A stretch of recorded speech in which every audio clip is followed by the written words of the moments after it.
Assalamualaikum warahmatullahi wabarakatuh. Bertemu kembali di channel Math Education Official. Apa kabar kalian? Sehat-sehat selalu kan?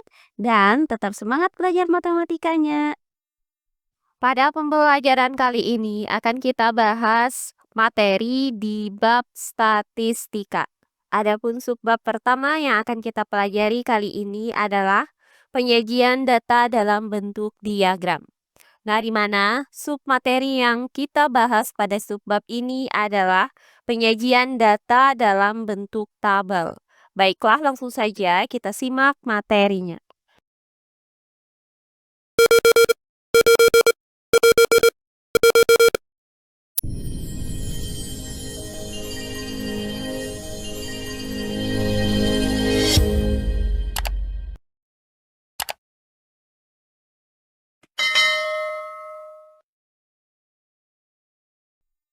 Penyajian data dalam bentuk diagram.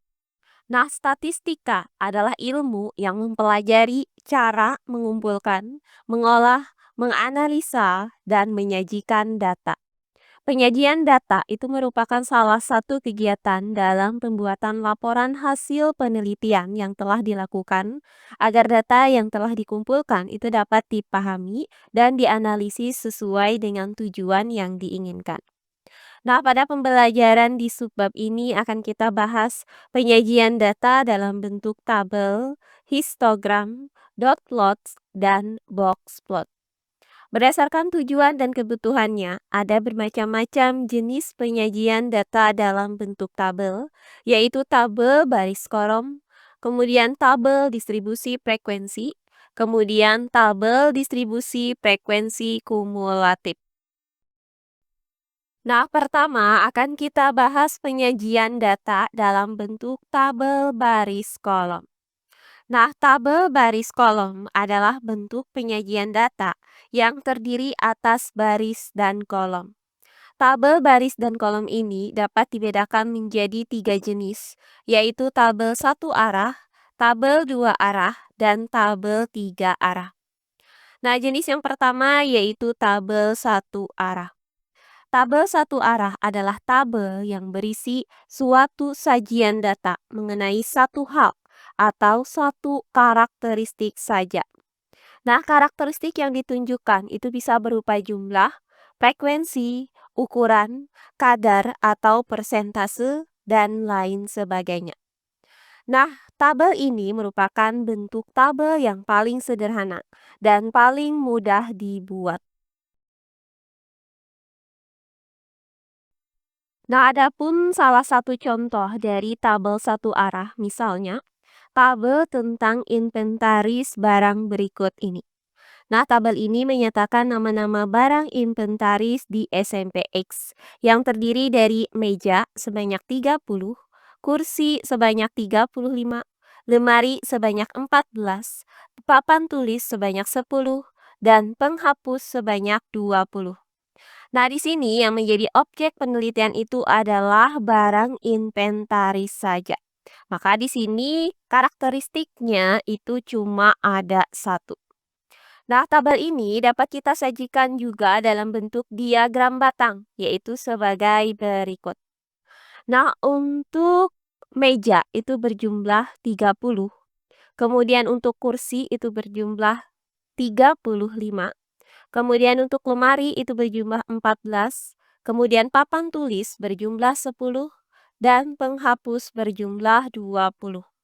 Berdasarkan diagram ini, maka diperoleh kesimpulan. Misalkan, kursi itu memiliki jumlah paling banyak, atau papan tulis itu memiliki jumlah yang paling sedikit.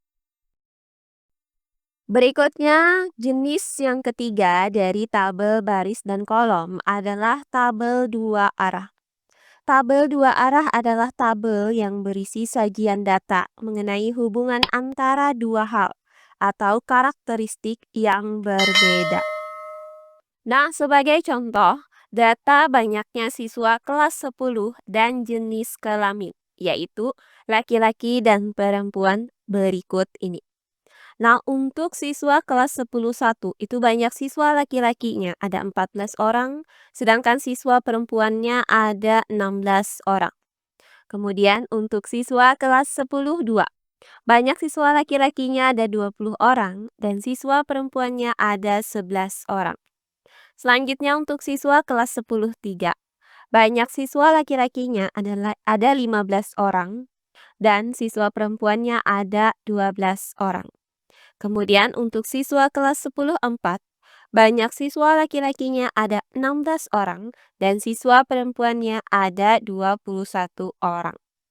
Nah, berdasarkan tabel ini, maka dapat kita buat diagram batangnya, yaitu sebagai berikut. Misalkan, siswa laki-lakinya di sini kita buat dengan batang berwarna merah, sedangkan siswa perempuannya kita nyatakan ke dalam batang berwarna biru. Nah, untuk siswa kelas 10 1, laki-laki itu ada 14 orang dan perempuan ada 16 orang.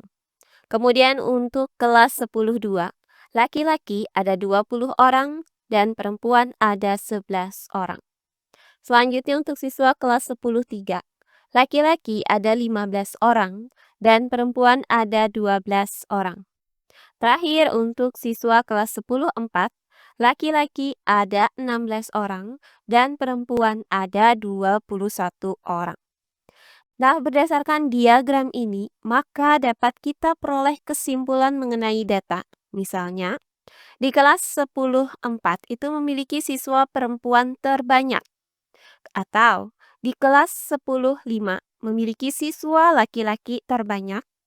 Atau selisih banyaknya laki-laki dan perempuan terbesar itu berada di kelas 10 5 dan lain sebagainya.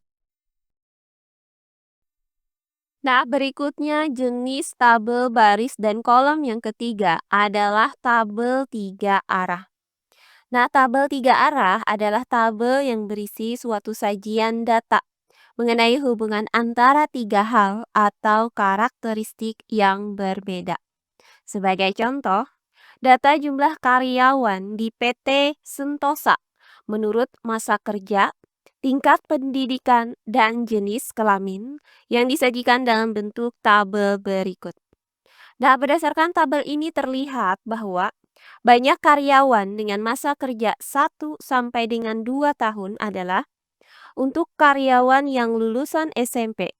Jumlah karyawan perempuannya di sini ada 1. Nah, kemudian untuk lulusan perguruan tinggi, jumlah karyawan laki-lakinya di sini ada 4 dan perempuan ada 2. Nah, berikutnya untuk karyawan dengan masa kerja 2,1 sampai dengan 3 tahun adalah untuk karyawan lulusan SMA. Jumlah karyawan laki-lakinya ada 2, sedangkan jumlah karyawan perempuannya ada 2. Dan untuk yang lulusan perguruan tinggi, jumlah karyawan laki-lakinya ada 2. Kemudian untuk masa kerja lebih dari 3 tahun. Untuk karyawan yang lulusan SD itu jumlah karyawan laki-lakinya ada 5. Sedangkan untuk lulusan SMP, jumlah karyawan laki-lakinya ada 5 dan perempuannya ada 3. Kemudian untuk lulusan SMA, jumlah karyawan laki-lakinya ada 1. Kemudian terakhir untuk lulusan perguruan tinggi, jumlah karyawan laki-lakinya ada 2 dan perempuannya ada 3. Nah, di sini terlihat bahwa terdapat 3 buah karakteristik, yaitu masa kerja, tingkat pendidikan, dan jenis kelamin. Nah, berikutnya materi yang kedua yaitu penyajian data dalam bentuk tabel distribusi frekuensi. Nah, tabel distribusi frekuensi adalah bentuk tabel yang digunakan untuk menyajikan data yang dikelompokkan dalam suatu interval. Nah, di mana setiap interval itu mempunyai frekuensi atau banyaknya data. Tabel distribusi frekuensi itu dibedakan menjadi 2, yaitu sebagai berikut. Yang pertama, tabel distribusi frekuensi kategorikal. Nah, pada tabel ini, pembagian kelas-kelasnya itu dinyatakan berdasarkan penggolongan data yang dilakukan secara kualitatif. Nah, contoh data kualitatif itu misalnya, data mengenai jenis kelamin, jenis pekerjaan, tingkat pendidikan, status pernikahan, dan sebagainya. Oh iya, sebelum kita lanjut, jangan lupa like, komen, dan subscribe channel YouTube ini dan nyalakan lonceng notifikasinya agar kalian tidak ketinggalan video-video terbaru dari channel ini. Serta jangan lupa share video ini sebanyak-banyaknya ke teman-teman kalian agar kita bisa saling berbagi ilmu. Nah, sebagai contoh, di sini diberikan data golongan darah siswa kelas 10-1, yaitu sebagai berikut. Nah, untuk golongan darah A, ini ada sebanyak 5 orang. Kemudian untuk golongan darah B, ada sebanyak 7 orang. Untuk golongan darah O, ada sebanyak 9 orang. Dan untuk golongan darah AB, ada sebanyak 4 orang. Nah, jika disajikan ke dalam bentuk diagram batang, maka akan tampak sebagai berikut. Nah, untuk golongan darah A di sini ada 5 orang. Kemudian untuk golongan darah B ada sebanyak 7 orang. Kemudian untuk golongan darah O ada sebanyak 9 orang. Dan golongan darah AB ada sebanyak 4 orang. Berikutnya yang kedua, tabel distribusi frekuensi numerikal. Pada tabel ini, pembagian kelas-kelasnya itu dinyatakan dalam bentuk angka-angka atau interval-interval tertentu atau secara kuantitatif. Nah, adapun contoh dari data kuantitatif, misalnya data yang mencakup tentang hasil belajar, kemudian prestasi belajar, jumlah siswa, dan sebagainya. Sebagai contoh, penyajian data menggunakan tabel distribusi frekuensi numerikal adalah sebagai berikut. Nah, tabel nilai ulangan matematika kelas 10-3. Nah, banyaknya siswa yang mendapat nilai antara 30 sampai 38 ada 5 orang. Kemudian yang mendapat nilai antara 39 sampai 47 ada 6 orang. Selanjutnya yang mendapat nilai 48 sampai 56 ada 7 orang. Selanjutnya yang mendapat nilai 57 sampai 65 ada 6 orang. Berikutnya yang mendapat nilai antara 66 sampai 74 ada 4 orang. Dan yang mendapatkan nilai antara 75 sampai 83 ada 7 orang. Nah, di sini terlihat bahwa untuk nilai-nilainya itu disajikan dalam bentuk interval. Perhatikan contoh soal berikut ini. Berikut diagram batang yang menyajikan banyaknya pegawai di PT Mentari Terbit berdasarkan tingkat pendidikannya. Nah, untuk pertanyaan yang A, data tersebut termasuk kategorikal atau numerikal? Yang B, berdasarkan diagram tersebut, buatlah tabel 2 arahnya. Baiklah, untuk penyelesaiannya adalah sebagai berikut. Nah, untuk bagian yang A, berdasarkan diagram batang ini, maka data ini termasuk data kategorikal. Karena data tingkat pendidikan itu termasuk data yang dinyatakan berdasarkan penggolongan data yang dilakukan secara kualitatif.